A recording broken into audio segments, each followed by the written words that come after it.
Hello दोस्तों, आज मैं लेकर आया हूँ जनरल एंट्री का पार्ट 3। और अगर आप देखना चाहते हैं इसका पार्ट 1 और 2 तो आप मेरे चैनल की प्लेलिस्ट में जाकर उनको देख सकते हैं। और दोस्तों, मेरे चैनल को सब्सक्राइब करें। ज़्यादा सीखने के लिए वीडियो को लास्ट तक देखें। अगर वीडियो अच्छी लगे तो लाइक करना ना भूलें। तो चलते हैं दोस्तों अपने कंप्यूटर के डेस्कटॉप पर।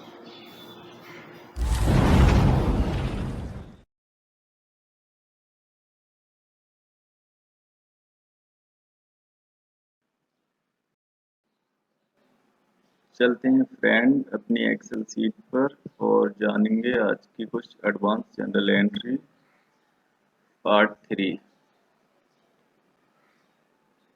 ओके दोस्तों, पहुंचते हैं हम अपने पहले क्वेश्चन पर। Outstanding salary 5000 sorry 500। सो आउटस्टैंडिंग है क्या? सबसे पहले आपको बताना चाहता हूँ आउटस्टैंडिंग के बारे में। आउटस्टैंडिंग हम उसे कहते हैं जैसे कि करंट ईयर में किसी का पेमेंट ना करके उसको नेक्स्ट ईयर में पेमेंट किया जाए। फॉर एग्जांपल, सैलरी हम करंट ईयर में ना देकर एम्प्लॉयज को सैलरी नेक्स्ट ईयर दें, ऐसी एंट्रीज या ऐसी चीज को कहते हैं आउटस्टैंडिंग। तो इसकी एंट्री हम कैसे करते हैं, आइए देख लेते हैं। नंबर 1, एंट्री नंबर 1 और सैलरी है आउटस्टैंडिंग, तो salary account debit to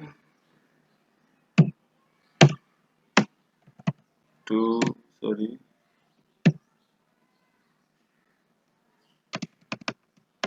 to outstanding account.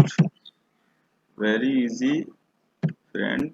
Outstanding का आप लॉजिक पहले समझ लीजिए अच्छी तरीके से। वो पैसा जो हम करंट ईयर में उसका पेमेंट ना करके नेक्स्ट ईयर उसको दिया जाए। फॉर एग्जांपल, किसी एम्प्लॉयज या फिर गुड्स का पेमेंट, कुछ भी हो सकता है दोस्तों। ऐसा 500 इसका अमाउंट है एंड 500 राइट।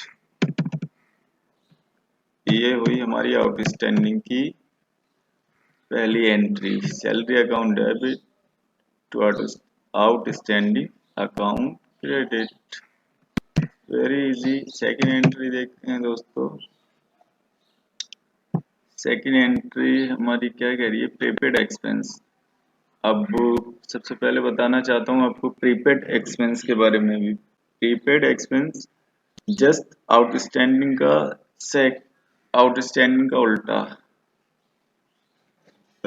जैसे कि आउटस्टैंडिंग में हम करंट ईयर उस किसी को पेमेंट ना करके नेक्स्ट ईयर करते हैं, और प्रीपेड एक्सपेंस में करंट ईयर में ही नेक्स्ट ईयर तक का एक्सपेंस हम करंट ईयर में ही कर देते हैं।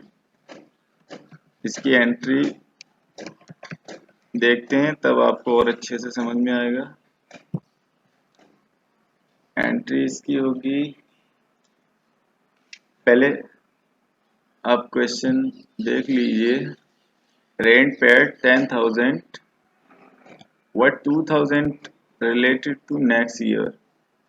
10,000 का पेमेंट किया, रेंट दिया 10,000, लेकिन उसमें 2,000 इस साल के ना होकर अगली साल के भी इंक्लूड हैं किए हुए। तो इसकी एंट्री देखते हैं। पेमेंट रेंट दिया, सबसे पहले इसकी एक नॉर्मल एंट्री करते हैं। रेंट देने की normal entry account and debit to cash या बैंक राइट। कैश या bank account, sorry account debit, right. 10,000 की हम ये एंट्री कर देते हैं। और जैसे ही हमें पता लगता है कि हमारा रेंट तो 8,000 का था देने को, बट हमने 10,000 का पेमेंट कर दिया, तो फिर इसको हम सुधारने के लिए फिर इसको रिवर्स करते हैं सुधारने के लिए। तो रिवर्स जब करेंगे तो कोई इसमें कंफ्यूजन होने वाली बात नहीं है दोस्तों। अभी हम रेंट को डेबिट किया है, अब इधर रेंट को क्रेडिट करके क्या करते हैं देखिएगा। टू सॉरी पहले little space, to rent account, okay, credit कर दिया रेंट को। और प्रीपेड रेंट अकाउंट, क्योंकि प्रीपेड रेंट अकाउंट अभी हमारा उसमें करंट ईयर में जो हमने नेक्स्ट ईयर का पेमेंट किया है वो था 2000। जो रेंट पे किया है वो प्रीपेड था 2000, so 2000 add here, right।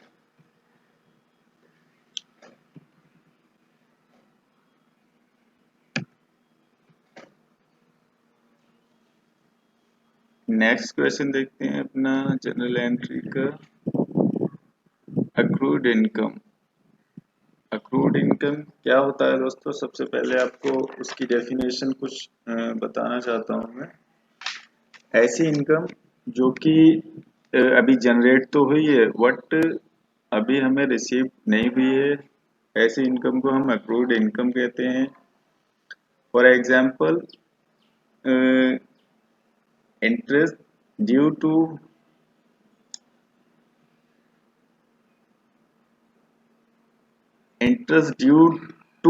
what not received, ₹5,000, okay.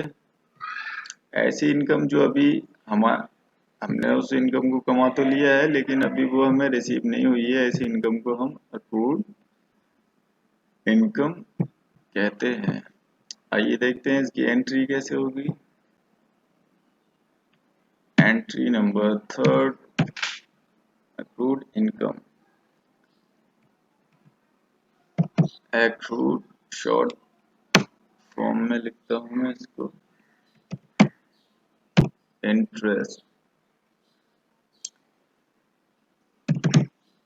Plus account debit to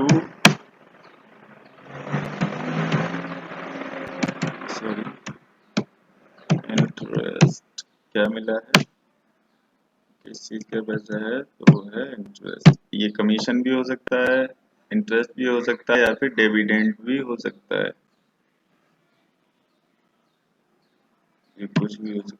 sorry, अभी इसको मैं थोड़ा स्पेस देता हूँ, ओके।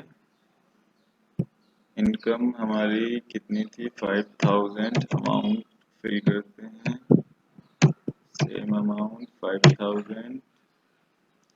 ऐसी इनकम जो कि हमारे नाम से जनरेट हुई है बट अभी रिसीव नहीं हुई है, वो नेक्स्ट ईयर, करंट ईयर ना होके नेक्स्ट ईयर भी हो सकती है, नेक्स्ट मंथ भी हो सकती है, या फिर करंट टाइम से current time to next time, किसी भी टाइम वो इनकम मिलेगी बट अभी रिसीव नहीं हुई है। फोर्थ एंट्री देखते हैं दोस्तों, एंट्री नंबर 4, अनअर्न्ड इनकम, या फिर कहिएगा income in advance received, okay. अब ये अनअर्न्ड इनकम क्या है, नहीं आप ये समझिएगा, एक ही चीज है, इनकम इन एडवांस रिसीव्ड, जो इनकम अभी कमाई, जो पैसा अभी कमाया नहीं गया हो लेकिन रिसीव हो गया हो, ऐसे पैसे को हम सभी जानते हैं कि एडवांस बोला जाता है। For example, building given to rent 1 lakh per annum, 1 साल के लिए बिल्डिंग को रेंट पर दिया 1 लाख रुपए में। वो during the year received 1,50,000। Okay, 1 lakh per annum के रेंट पर बिल्डिंग को रेंट पर दिया, लेकिन उस साल हमें 1.5 लाख रुपए रिसीव हुए हैं, तो सीधे सीधे 50,000 ये एडवांस में आए हैं। आप याद रखिएगा, अनअर्नेड इनकम और income in advance receive, very simple. कोई अनअर्नेड इनकम जो कमाई गई ना हो लेकिन वो मिल चुकी है, ऐसे को अनअर्नेड इनकम कहते हैं। 50,000 हमारे एडवांस में आए हुए हैं। एंट्री इसकी कर लेते हैं। एंट्री क्या होगी, पहले इसकी सिंपल एंट्री, एक नॉर्मल एंट्री करते हैं कि कैश अकाउंट टू डेबिट, कैसे है, सॉरी, रेंट अकाउंट, पैसा आया है किस चीज से, रेंट से। तो क्वेश्चन में 1 lakh, I think 1 lakh, yes 1,50,000, ये पैसा अभी रिसीव्ड हुआ है 1,50,000 करेंट ईयर, क्योंकि अभी हम करेंट ईयर में पहले इसकी एंट्री करेंगे। करेंट ईयर में इसका पैसा रिसीव्ड हुआ है। अब इसमें 50,000 तो हमारे एडवांस के आए हुए हैं, तो एंट्री को, क्योंकि अगर 50,000 अभी हम इस करेंट ईयर में, तो हमारा इसमें इनकम टैक्स के स्लैब में भी काफी इसको फिर ऐड करना पड़ेगा, इसलिए अभी हम इसको अपना बराबर कर देते हैं, क्योंकि ये अगली साल का हमारा इनकम होनी चाहिए, लेकिन इस साल में हम उसको ऐड नहीं कर सकते अगली साल की इनकम को। या फिर ऐसा भी हो सकता है कि अभी कोई रेंट पर रह रहा हो और इसी साल के लास्ट में वो चला जाए, तो 50,000 जो कि एडवांस दिए हुए हैं उसके, वो उसका हक है उसको, या फिर हम पर लायबिलिटी है, वो हम उसको वापस करेंगे। या फिर वो किसी भी टाइम ले मांग भी सकता है कि मेरे को 50,000 मैंने जो ज्यादा दिए थे वो वापस चाहिए, मुझे कोई काम आन पड़ा या कुछ भी। तो ये लायबिलिटीज है, इसको हम अभी इनकम नहीं मान सकते। इसकी एंट्री कैसे करेंगे वो देखते हैं दोस्तों। रेंट जस्ट उल्टा कर देंगे, account debit to rent, sorry, rent in advance account credit 50,000 right. ये हो गई हमारी entry finish.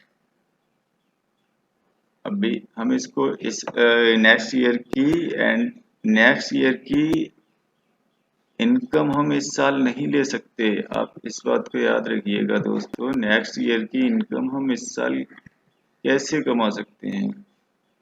So it is liability, किसी भी टाइम वो अपने 50,000 वापस ले सकता है। ओके, देखते हैं entry number 5 and entry number 5 क्या कह रही है हमारी, डिस्काउंट। ये दोस्तों डिस्काउंट सबसे पहले बताना चाहता हूँ, वैसे तो आप जानते ही होंगे डिस्काउंट दो तरीके का होता है। Number first trade discount and number second cash discount. Trade discount की एंट्री नहीं की जाती है, ट्रेड डिस्काउंट को रिकॉर्ड नहीं किया जाता है। ये डिस्काउंट मात्र सेलिंग